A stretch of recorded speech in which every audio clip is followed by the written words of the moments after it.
আসসালামু আলাইকুম, শাহনারা কিচেনে সবাইকে স্বাগতম। কড়াইতে একটু সামান্য তেল দিয়েছি, তেল দিয়ে ঝাল পেঁয়াজ আর রসুন একটু বেশি করে দুটো ফল তেলের মধ্যে দিয়ে একটু নাড়াচাড়া করে লালচে লালচে করে নিয়েছি, দিয়ে তুলে নিয়েছি। দেখেন একটু লালচে লালচে করে নিয়েছি, নিয়ে তুলে রাখিছি। আমি আজকে ফুল রান্না করে দেখাবো। দেখেন এমনভাবে ভেজে নিতে হবে।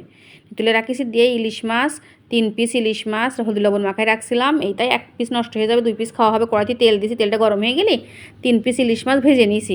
কিন্তু যে কোনো তরকারির সাথে ইলিশ মাছ রান্না করতে হয় আড়া ভাজা করতে হয়। আড়া ভাজা মানে আপনি দেখাই দিয়েছি, দেখেন তুলে অল্প ভাজা, তার মানে বলে অল্প ভাজা। ইলিশ মাছ ভাজতে গেলে তরকারিতে বেশি সে তেল বেশি দেওয়া লাগে না, আর তেল ওঠে।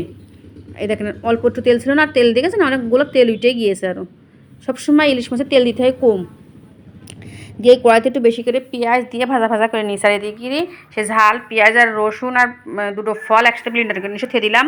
এই যে এবার পেঁয়াজটা যে লাল লাল হয়ে এসেছে, সে এবার বাটা মশলাটা দিয়ে দিয়েছি। এই যে দিয়ে ভালো করে কষাই নিয়েছি।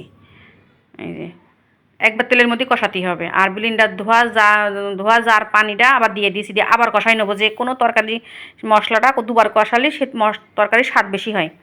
এবার লবণ দিয়ে দিয়েছি, হলুদ দিয়ে দিয়েছি, দিয়ে মশলাটা আবারও ভালো করে কষাই নিয়েছি নাড়াচাড়া করে। তেল উঠে এসেছে, সেই এই যে ফুলকপিটা দিয়ে দিয়েছি। আলু আর ফুলকপি, আর আমার পছন্দ ডাঁটাটা আর ফুলটা, আলুটা আমার তো পছন্দ না।